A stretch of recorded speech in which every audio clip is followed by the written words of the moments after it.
Some intelligence operations fail because the agents are caught. Others fail because the agents stop remembering who they really are.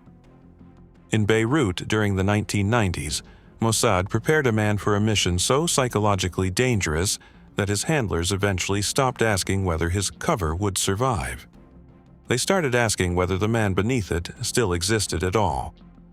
The church sat in southern Beirut, surrounded by buildings still scarred from the Lebanese Civil War. Entire streets carried the memory of militia executions, artillery strikes, kidnappings, and disappearances.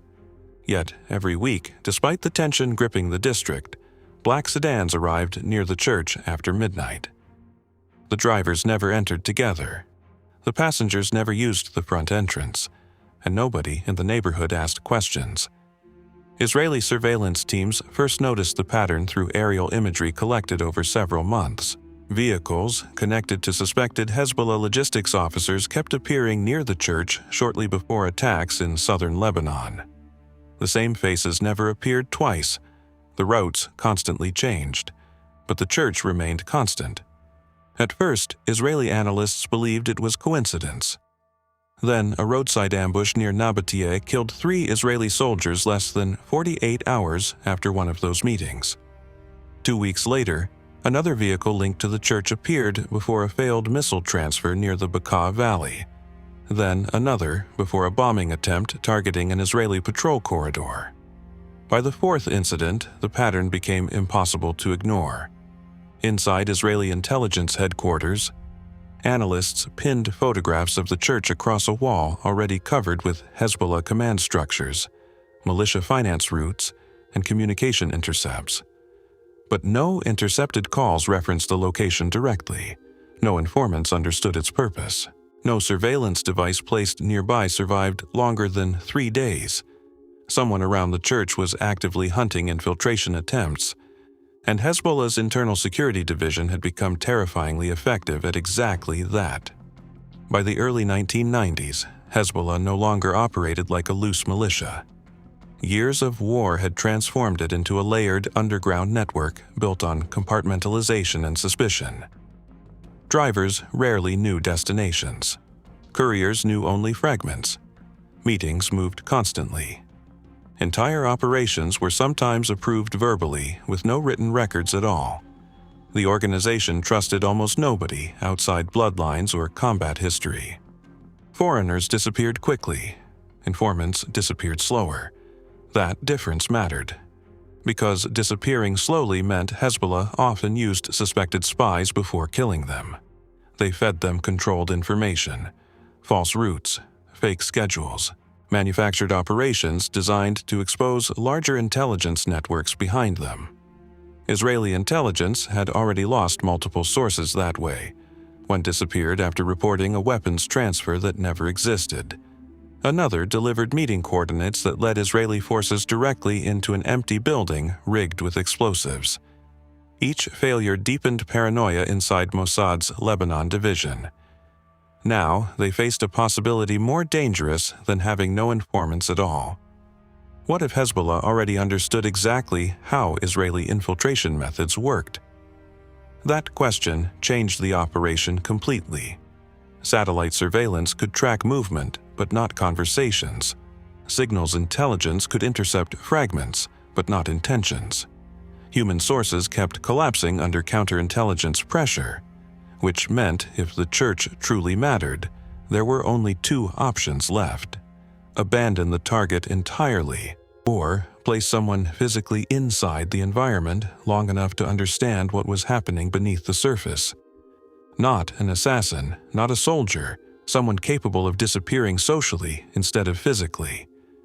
That was when the idea of the priest emerged. The proposal came from a case officer who had spent years studying militia behavior during the Lebanese Civil War. He argued that churches occupied a strange space inside Beirut's fractured landscape. Militias distrusted one another. Political factions monitored neighborhoods obsessively.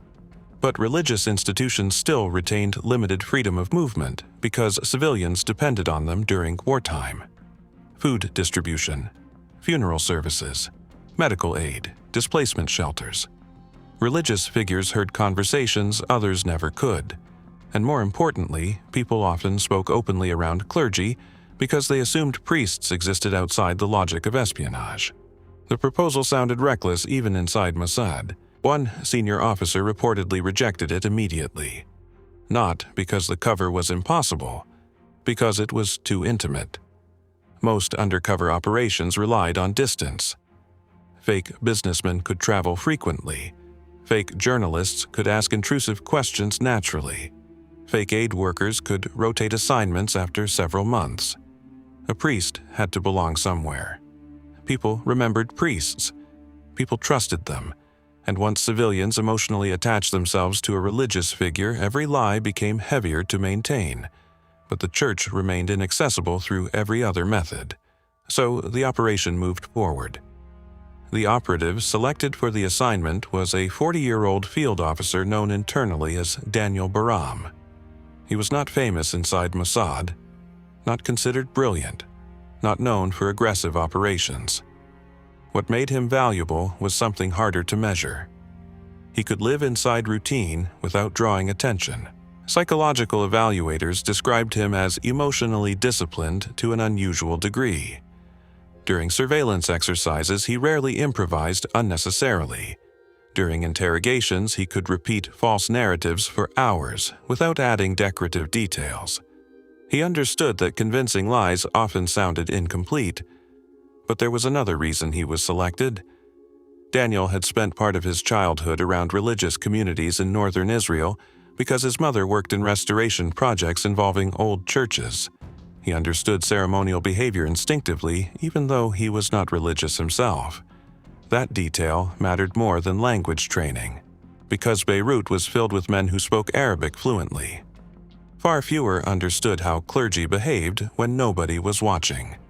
The new identity built for him was deliberately ordinary. Father Elias Haddad, born to a Lebanese Christian family displaced during the Civil War, educated briefly in Cyprus through church assistance programs before returning to Lebanon for relief work. No dramatic history, no political speeches, no heroic biography. The legend was intentionally forgettable. Intelligence officers spent months constructing supporting documents around the identity. Baptism records, educational references, aid organization paperwork, old photographs altered to include Daniel inside fabricated community gatherings. A complete life designed to survive casual scrutiny. But documents were the easy part. The difficult part was teaching him how not to behave like an intelligence officer anymore. For almost a year, Daniel underwent immersion training inside isolated facilities designed to replicate Lebanese Christian communities. Former clergy consultants corrected everything from posture to meal habits. How long he paused before prayer, which hand he used while blessing food, how priests reacted when civilians interrupted private conversations. The smallest mistakes became dangerous because religious environments operated through repetition. Communities noticed behavioral inconsistencies instinctively, even when they could not explain them logically. During one training exercise, Daniel completed a funeral prayer flawlessly in Arabic, then ruined the performance by leaving too quickly afterward. A consultant stopped him immediately. "You left like a soldier," the man said. Daniel looked confused. The instructor explained that priests rarely exited emotional situations efficiently. They lingered, accepted interruptions, allowed grieving people to redirect conversations unpredictably. "You solve silence too fast," the instructor told him. That is not how clergy behave. The training became stranger after that. Daniel practiced sitting quietly while civilians spoke about meaningless personal problems for hours. He learned how to redirect political conversations without appearing evasive. He memorized local saints associated with different Beirut districts because neighborhoods often judged authenticity through tiny cultural details outsiders overlooked. But one weakness kept resurfacing. Stress changed his rhythm. Whenever conversations became unpredictable, Daniel unconsciously became more precise, more controlled, more deliberate, exactly the opposite of how exhausted priests behaved in war zones. And Beirut was full of exhausted people. 3 months before deployment, another problem appeared. Daniel began asking operational questions the trainers did not like. What happens if civilians become emotionally dependent on the cover identity? What happens if someone confesses criminal activity privately? What happens if the mission requires betraying people who trust the priest personally instead of institutionally? The handlers avoided giving direct answers, not because they lacked answers, because they knew the operation depended on him accepting moral ambiguity without fully defining it first. One officer finally responded carefully, "You are not going there to become him." But Daniel noticed something unsettling. Nobody said what would happen if he already had. The insertion route into Lebanon was built through Cyprus using forged humanitarian coordination tied to church relief organizations still active after the Civil War.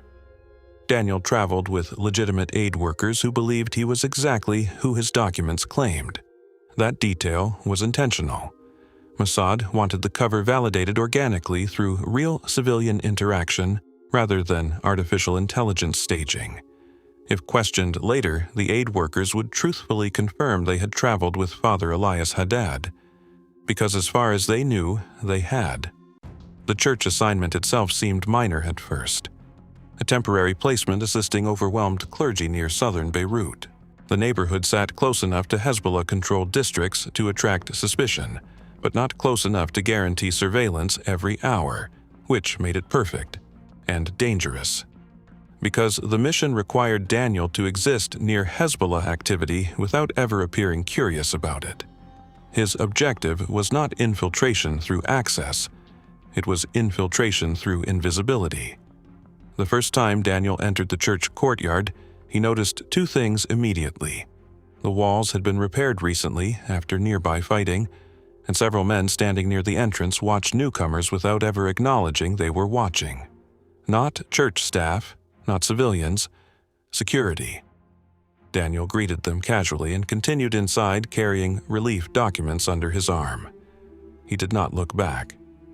Training had taught him that nervous people checked whether they were being observed. Confident people assumed they belonged. Inside the church, displaced families slept between storage rooms stacked with medicine and donated clothing. Children moved through the hallways carrying water buckets. Volunteers prepared food near the rear courtyard while generators hummed outside against the unstable electrical grid.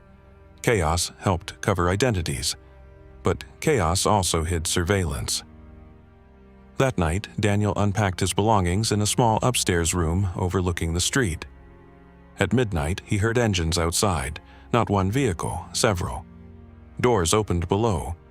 Footsteps moved briefly through the courtyard before disappearing somewhere beneath the church itself. Daniel remained still beside the darkened window. No voices, no visible weapons, only movement. Then silence again. And for the first time since the operation began, he realized the most dangerous part of the mission was no longer creating the false identity. It was understanding who inside that church already knew it was false. The first month inside the church passed without any direct contact from Hezbollah. That alone unsettled Daniel. Most covert operations prepared agents for pressure. Interrogations, surveillance, sudden scrutiny. But silence created a different kind of psychological damage because silence forced him to invent explanations for everything around him. Every look became suspicious. Every delayed response felt intentional. Every act of kindness started feeling operational. The church operated like a living organism shaped by war. Families rotated in and out constantly depending on militia activity nearby. Relief supplies arrived through overlapping aid networks no single organization fully controlled. Electricity failed almost every night. Water shortages triggered arguments that vanished minutes later during prayer gatherings. And underneath all of it, invisible systems moved quietly after midnight. Daniel never saw weapons, never heard strategy discussions, but patterns emerged slowly. Certain men never attended daytime services yet appeared near the courtyard after dark. Vehicles arrived in irregular intervals designed to avoid predictability. Sometimes the basement generator activated long after the rest of the church had gone quiet. One hallway near the storage rooms remained locked at all times. Nobody explained why. Daniel's handlers instructed him to remain patient. His mission was not penetration through aggression. It was environmental absorption. The longer he existed naturally within the church, the more likely people would stop filtering behavior around him. That process required invisibility through familiarity. So, Daniel adapted to routine, morning prayers, aid distribution, funeral coordination, community visits. And slowly the neighborhood began accepting Father Elias as real. Children greeted him in the streets. Widows requested private counseling. Volunteers trusted him with church inventory records and food ration schedules. Each interaction strengthened the cover and weakened the distance between the man and the identity. That contradiction became operationally dangerous faster than Mossad predicted. During one encrypted communication with handlers, Daniel admitted something unusual. "I spend more time maintaining emotional consistency than operational awareness." The response from headquarters came back almost immediately. That means the cover is stabilizing. But Daniel was not convinced, because emotional consistency worked both ways. The more believable Father Elias became to others, the more exhausting it became for Daniel to separate spontaneous reactions from trained ones. One afternoon, a young boy asked whether priests ever lied to protect people. The question came after militia gunfire erupted several streets away during food distribution. Civilians crowded inside the church while volunteers locked exterior gates temporarily. Daniel answered carefully. Sometimes protecting people and telling the truth are not the same thing. The child accepted the answer immediately. But afterward, Daniel realized something unsettling. That response had not come from operational training. It had come naturally. Weeks later, the first serious irregularity appeared. A courier arrived near midnight, carrying 2 sealed canvas bags into the restricted basement corridor. Daniel observed the movement indirectly while extinguishing candles after evening prayers. 10 minutes later, another man entered, carrying no visible weapon but wearing an earpiece partially concealed beneath his collar. Military posture, controlled movement, security. For the first time, Daniel believed the church was actively hosting Hezbollah-linked coordination activity instead of merely serving as neutral ground nearby. He prepared an intelligence summary through covert communication channels hidden inside supply shipments moving through Cyprus. Then something happened that changed the operation. Israeli forces intercepted a Hezbollah transport convoy near southern Lebanon less than 48 hours after Daniel's report. The ambush succeeded perfectly, too perfectly. 3 vehicles destroyed, no Israeli casualties. The convoy route matched intelligence fragments connected to the church environment. Inside Mossad headquarters, the operation was initially celebrated as confirmation the infiltration was working. Daniel reacted differently, because he had never transmitted enough information to justify that level of precision, which meant Israeli intelligence was combining his reporting with another source, a source nobody had mentioned. That realization frightened him for one reason above all others. Compartmentalization failures killed undercover operations faster than enemy surveillance.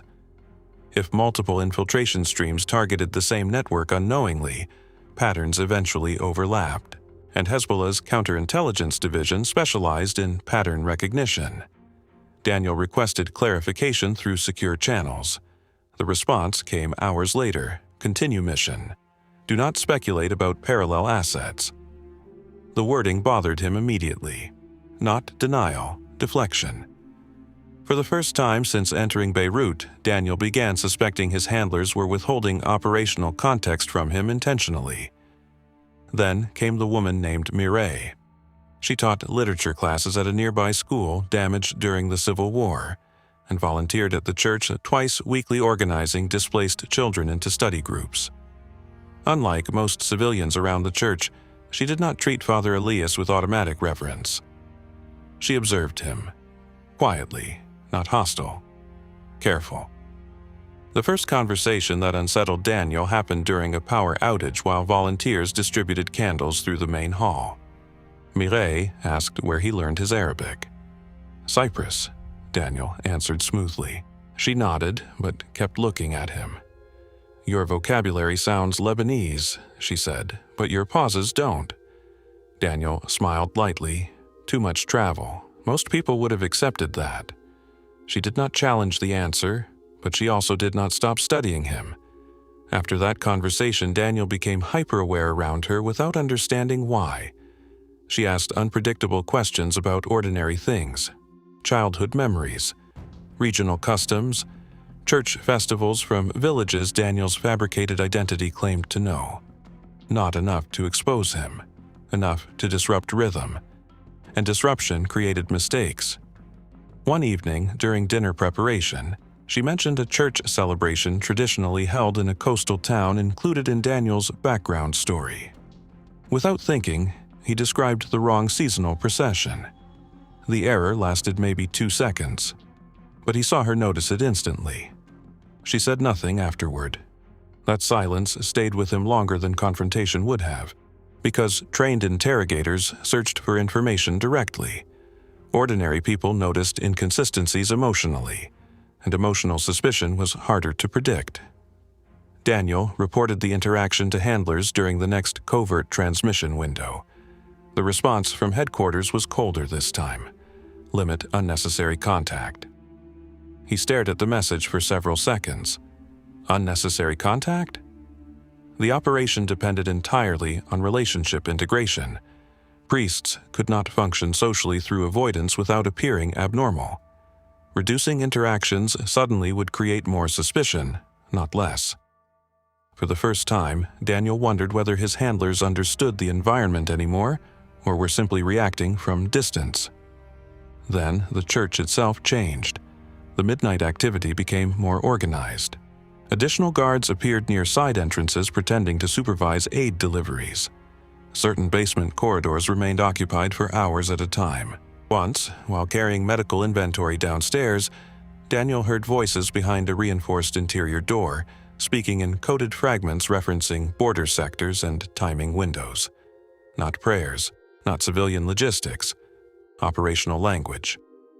Later that same week, an elderly groundskeeper named Youssef approached Daniel privately after evening service. Youssef had worked at the church since before the Civil War and moved through the building with the exhausted familiarity of someone who had watched too many governments collapse to trust permanence anymore. He handed Daniel a stack of storage keys casually, then paused. "You are learning quickly," he said. Daniel thanked him politely, but Youssef continued looking at him. Most priests from abroad struggle longer. The sentence sounded harmless, yet Daniel immediately felt danger underneath it. Because Youssef's tone carried neither admiration nor suspicion. Recognition, as if he understood Father Elias was performing something rather than simply being it. Daniel responded carefully. "War teaches adaptation." Youssef nodded once, then said something far more unsettling. "Yes, especially to people pretending they still belong somewhere."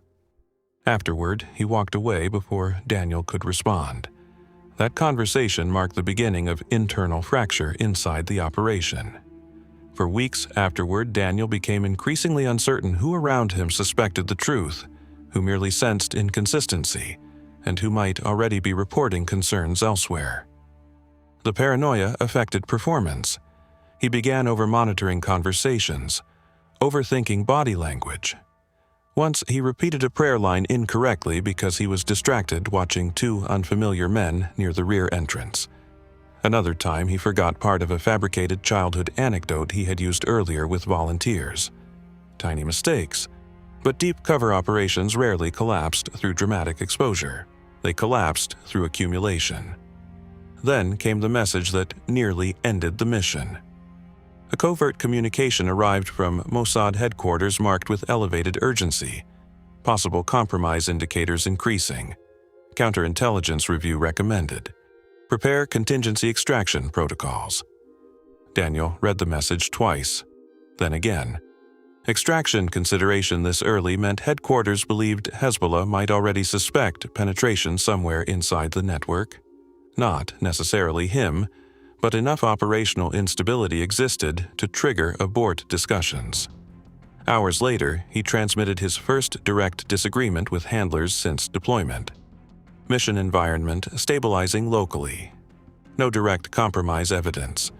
The reply arrived the next night. You are evaluating from inside emotional conditions. We are evaluating from external operational patterns. That sentence angered him more than he expected. Because they were right, and because he no longer knew how much his judgment had become influenced by maintaining Father Elias socially instead of surviving operationally.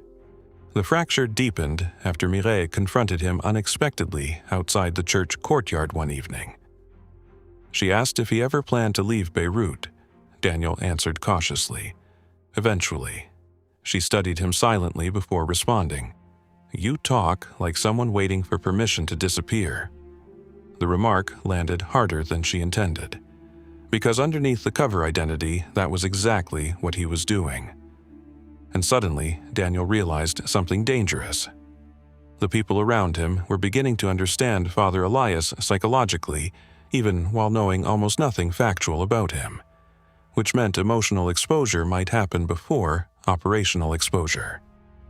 That same night, another encrypted message arrived from headquarters. Hold position temporarily. Parallel source reporting inconsistent. Do not transmit additional operational assumptions. Daniel froze, reading the phrase, parallel source. Again. This time, the implication became unavoidable. Another infiltration stream existed inside or near the church network, and Mossad was intentionally withholding details even while discussing possible extraction, which raised a terrifying possibility. What if Hezbollah's strange behavior around the church had nothing to do with Daniel at all? What if another asset had already been compromised? Or worse, what if Daniel himself was functioning as misdirection, protecting a more valuable penetration elsewhere? The next morning, he descended into the basement storage corridor, carrying supply ledgers requested by church administrators. Halfway down the stairs, he noticed something missing. The locked, reinforced door near the underground passage stood slightly open for the first time since his arrival. Voices moved quietly inside. Daniel slowed naturally without stopping. Then he heard one phrase, clearly in Arabic. Israeli monitoring. Instantly, his pulse changed. Not panic, recognition. Because operational language inside covert environments carried different weight when heard directly instead of inferred through analysis. Daniel continued walking without reacting and entered the adjacent storage room exactly as expected. But before he could leave, another voice spoke from behind the partially open doorway. Father Elias, not loud, not hostile, just enough to stop him. Daniel turned slowly. A man stood partially visible in the doorway, wearing civilian clothing with no obvious insignia. Mid-40s, calm posture, observant eyes. The kind of controlled stillness intelligence officers recognized instinctively in one another. The man smiled politely, then asked the question that changed the entire operation. How long have you been with us now? Daniel looked at the man in the doorway and immediately understood the danger was no longer theoretical, not because the question sounded threatening, because it sounded familiar. How long have you been with us now? Not with the church, with us. The wording carried ownership without clarification. Militia networks often used that kind of language intentionally. Loose enough to deny later, precise enough to test reactions. Daniel answered carefully. Almost 7 months. The man nodded slowly as if confirming information he already possessed. Then he opened the door wider. Inside the underground room sat 4 men around a folding table covered with handwritten maps, radio batteries, cigarette packs, and half-empty tea glasses. Nobody rushed to hide anything. That disturbed Daniel more than concealment would have. One of the men glanced toward him briefly before returning to the documents. The calmness felt rehearsed, or worse, natural.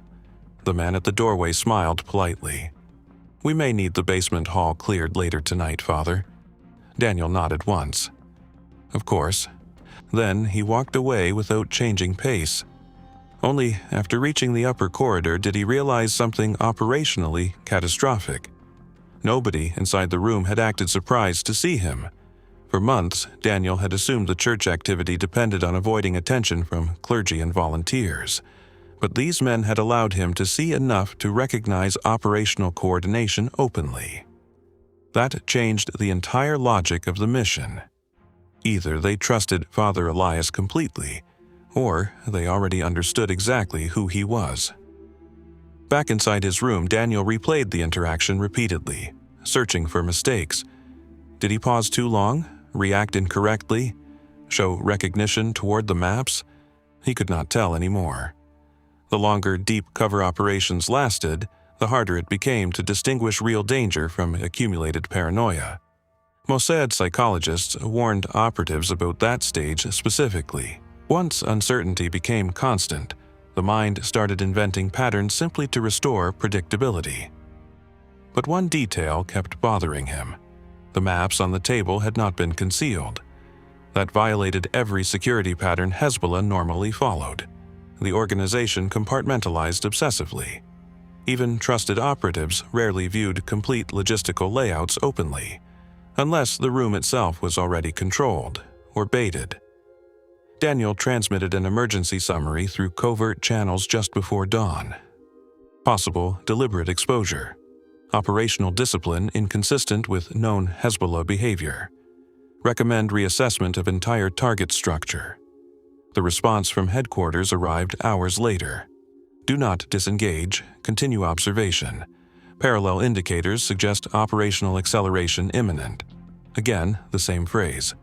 Parallel indicators. Daniel stared at the message in disbelief. His handlers still refused to explain the second source connected to the church. Worse, they were instructing him to remain active after direct exposure to operational material, which meant one of two things. Either Mossad believed his cover remained intact, or they considered the risk acceptable compared to whatever larger objective was unfolding nearby. That realization created the first true crack in Daniel's discipline. Because for the first time since entering Beirut, he suspected the operation no longer prioritized his survival equally. The next evening, the church hosted a memorial gathering for civilians killed during the Civil War. Families crowded the courtyard carrying photographs of missing relatives while volunteers prepared food near the entrance. Normalcy became camouflage. Daniel moved through conversations automatically, blessing meals, greeting visitors, listening to grief repeated so often it sounded ritualized rather than emotional. Then he saw the man from the basement standing near the rear gate, watching him, not continuously, just enough. Their eyes met briefly. The man smiled again. And Daniel suddenly understood something far worse than exposure. The man was studying whether Father Elias behaved differently after seeing the underground meeting. This was not counterintelligence searching for spies. This was behavioral measurement. That night, Daniel nearly triggered Abora procedures himself. The extraction protocol hidden inside church supply records required only a coded alteration to one inventory page. A transport route through Christian districts would activate within 48 hours. For nearly 20 minutes, Daniel sat alone beside the records, considering it. Not because he feared death, because operational logic had collapsed. He no longer understood the boundaries between surveillance, manipulation, and trust inside the church. Every interaction now carried double meaning. And worse, he had begun censoring his own instincts socially to preserve the identity. That was the stage covert operatives feared most, when survival depended on continuing performance even after the performance stopped feeling false. Daniel finally closed the ledger without activating extraction. Partly from discipline, partly because leaving suddenly might confirm suspicions more decisively than staying, but mostly because he needed to know why Hezbollah appeared comfortable allowing Father Elias near sensitive activity. The answer came unexpectedly through Mireille. 3 days later, she confronted him inside the candle storage room after evening service. "You're being watched now," she said quietly. Daniel kept his expression neutral. "Everyone is watched here." "No," she replied. "Not like this." She explained that unfamiliar men had started appearing near the church more frequently. Some attended services without participating.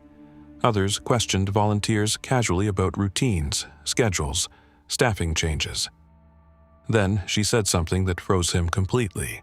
"They asked if you ever leave the church alone." Daniel answered too quickly. Why would they ask that? Mireille studied him carefully. "There it is again." Daniel said nothing. "That reaction," she continued. "You answer questions like someone rehearsing consequences instead of conversation." For several seconds neither spoke. Then she asked quietly, "Who are you afraid of?" The question damaged him more than accusation would have. Because underneath the operation, the truthful answer had become impossible to define. Hezbollah, Mossad, exposure, failure, or the possibility that Father Elias was slowly becoming psychologically easier to inhabit than Daniel himself. That night he transmitted another urgent communication. Civilian concern increasing. Surveillance patterns active. Recommend immediate review of extraction viability. Hours later, headquarters responded with a message that made almost no sense. Hold position. Critical transfer expected within church network. Observation priority exceeds compromise probability. Daniel read the message repeatedly. Observation priority exceeds compromise probability. In other words, Mossad believed something important enough was about to happen that risking the operation remained acceptable. And once again, they still refused to explain why. The following night, the basement activity intensified sharply. Multiple vehicles arrived within 30 minutes. Couriers moved rapidly through side corridors while armed security positioned themselves outside the rear entrance disguised as civilians smoking cigarettes. Daniel observed fragments naturally while assisting volunteers near the lower hallway. No weapons visible, no raised voices, only coordination. Then a false start nearly destroyed everything. One of the younger guards stopped Daniel near the basement stairwell unexpectedly. "Father, downstairs is restricted tonight." The wording itself was normal, but Daniel responded half a second too slowly, enough for the guard's expression to change slightly. Not suspicion, attention, Daniel corrected immediately. "Of course," he said calmly. "I was looking for medical inventory." The guard nodded, but did not move aside. For 3 unbearable seconds, both men stood there silently, while voices drifted faintly upward from below. Daniel realized his mistake instantly afterward. A real priest familiar with the church would have appeared annoyed or distracted by the restriction. Daniel had reacted like someone calculating risk. Later that night, he noticed the same guard watching him during evening prayer. Not aggressively, curiously. And once curiosity entered counterintelligence environments, it rarely disappeared. Near midnight, the situation worsened again. Electrical power failed across the district, plunging the church into darkness except for emergency lanterns. Volunteers scrambled through hallways distributing candles while generators struggled to restart. In the confusion, Daniel heard rapid footsteps below ground, followed by one phrase shouted sharply in Arabic, "Move it now." Then came silence. No engines, no doors, just silence.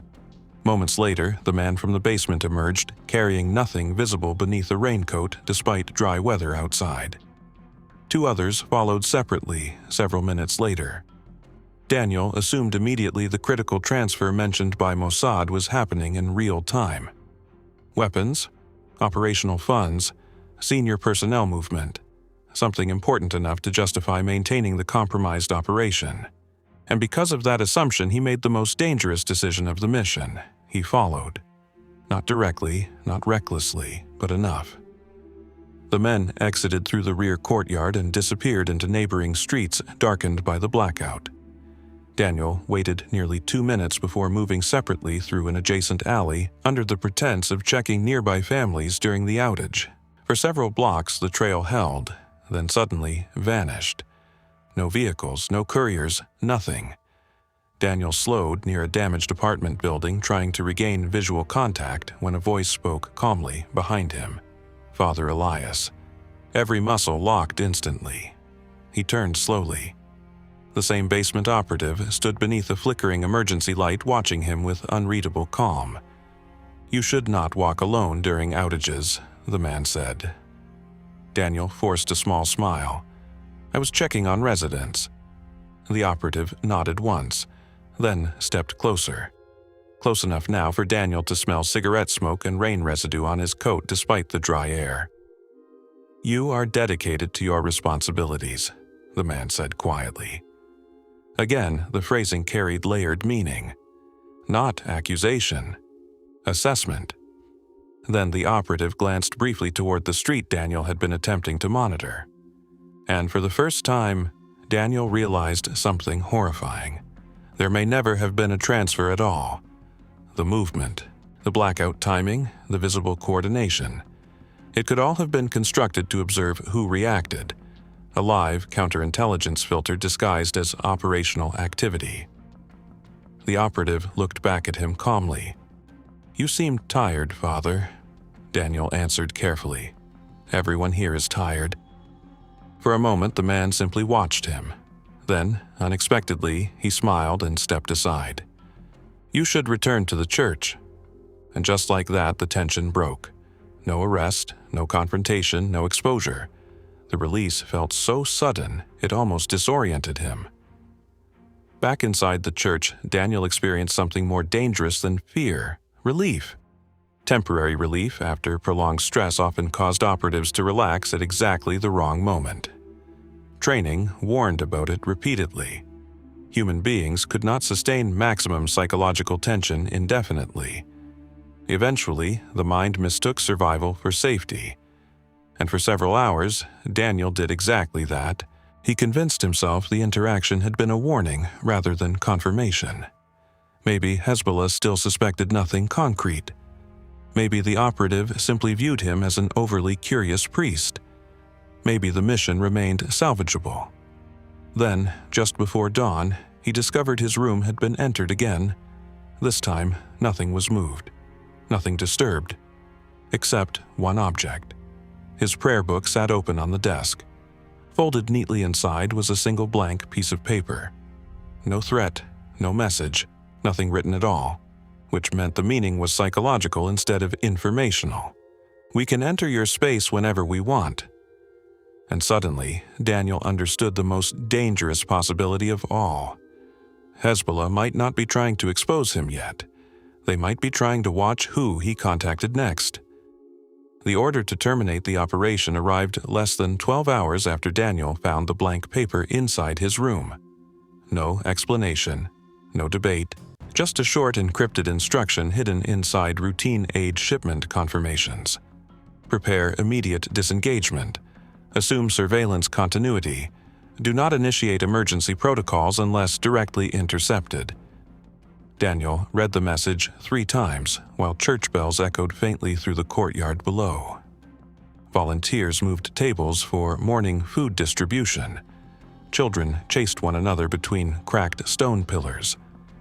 Somewhere downstairs, generators rattled against another unstable Beirut morning. Everything around him still looked normal. That was what made the order feel dangerous. Counterintelligence environments rarely collapsed dramatically. Usually, they decayed quietly until one side finally decided observation was no longer useful. Daniel immediately understood something else too. Mossad no longer believed the operation could be controlled. Not necessarily exposed. Worse, unpredictable. For nearly 8 months, the mission had relied on ambiguity. Hezbollah, uncertainty. Mossad, uncertainty. Daniel, uncertainty. Everyone operating inside overlapping assumptions without fully understanding the other side's intentions. But now that uncertainty itself had become the threat. The blank paper changed everything because it proved someone inside the church wanted Daniel psychologically aware of surveillance without forcing confrontation. Which meant one terrifying possibility remained open. Hezbollah might still prefer monitoring him alive instead of exposing him publicly. And if that was true, every extraction route risked leading Hezbollah directly toward Mossad infrastructure outside Lebanon. Daniel's handlers understood it too. That was why the extraction order emphasized something unusual. Do not initiate emergency protocols unless directly intercepted. Emergency extraction methods involved violence, false identities, forged transit chains, maritime exits, effective under pressure, dangerous under observation. Mossad no longer feared losing Daniel inside Beirut. They feared what Hezbollah might learn by watching him leave. The operation started unraveling before he even exited the church. That same afternoon, Youssef approached him again near the rear storage courtyard carrying damaged electrical parts beneath one arm. "You look exhausted," the old groundskeeper said. Daniel forced a tired smile. "Long week." Youssef nodded slowly, then quietly added, "People make mistakes when they leave places too quickly." Daniel felt the warning immediately, not because of the words, because Youssef said leave instead of rest. For several seconds neither spoke. Then Youssef handed him a small ring of maintenance keys. "You forgot these downstairs yesterday." Daniel had never used those keys before. He accepted them carefully anyway. Another message without explanation. Another signal that somebody around the church understood more than they admitted openly. And suddenly Daniel faced the possibility that the operation had contaminated civilians far beyond its intended boundaries. People who might not know he worked for Mossad still sensed hidden structures moving around the church, hidden loyalties, hidden fear. The cover identity had not remained isolated. It had changed the environment around it. That night, Daniel prepared the first stage of disengagement carefully. Nothing abrupt, no packed bags, no missing routines. Deep cover exits succeeded through gradual reduction of visibility rather than sudden disappearance. But even routine started collapsing now. Mireille confronted him again near the church entrance after evening prayers ended. "You're leaving." Not a question. Daniel answered automatically. Relief assignments rotate. "You're lying again." The words landed harder than accusations from Hezbollah ever had, because she no longer sounded suspicious. She sounded disappointed. For months, Daniel had prepared psychologically for interrogation, detention, even execution. What he never prepared for was the emotional consequence of civilians trusting the false identity sincerely. Mireille looked at him for several seconds before speaking again. "I kept trying to decide what was wrong with you." Daniel said nothing. "You know what finally convinced me?" He waited. "You never talked about the future like someone who expected to exist inside it." That observation damaged something inside him immediately because it was true. Father Elias had always spoken like temporary weather, present but never anchored. And without realizing it, Daniel had allowed civilians around him to feel that absence emotionally long before they understood it intellectually. Mireille stepped closer. "Who are you hiding from?" Again, the same impossible question. And again, Daniel could not answer honestly without destroying everything around them, so he lied one final time. "My past. My." The moment the words left his mouth, he understood the real cost of long-term deception. Not maintaining falsehood, corrupting genuine human concern into operational material. Mireille nodded slowly, as if accepting the explanation without fully believing it. Then she said something that followed Daniel long after Beirut. "Whatever you really are, someone here is afraid of losing control of you." She walked away before he could respond. Hours later, the extraction began, not through dramatic escape, through exhaustion. Daniel left with a small humanitarian convoy transporting medical supplies toward Christian districts outside southern Beirut. No forged passports yet, no covert maritime routes, just routine civilian movement designed to appear boring enough not to attract intervention. The church volunteers embraced Father Elias before departure. Children hugged him. Women handed him letters intended for aid workers in Cyprus. One elderly man asked when he would return. Daniel answered carefully, "God willing." The phrase sounded natural enough. That frightened him more than anything else, because by the end, the identity no longer required performance every second. Parts of it had become reflex. The convoy passed through 2 militia checkpoints without incident. At the third, everything changed. A Hezbollah security officer approached Daniel's vehicle slowly, carrying no visible weapon. Mid-40s, calm posture, civilian clothing. The basement operative. For several seconds, neither man spoke. Traffic noise drifted faintly through the checkpoint while armed guards inspected cargo nearby. Then the operative glanced toward Daniel's documents without taking them. "You are leaving, suddenly, Father." Daniel kept his breathing controlled. "Temporary reassignment." The operative nodded once. "No one stays in Beirut forever." Again, the layered phrasing, not accusation, recognition. The man leaned slightly closer toward the vehicle window, and for the first time during the entire operation, Daniel became certain the operative knew exactly who he was. Not suspected, knew. Because the next sentence carried no ambiguity at all. "You listened very carefully while you were here." Daniel felt his pulse shift instantly, but the operative simply stepped back from the vehicle. No arrest, no signal to guards, nothing. Then came the most psychologically devastating moment of the mission. The operative smiled politely and waved the convoy forward. Just like that. Release. Daniel sat motionless while the checkpoint disappeared behind them.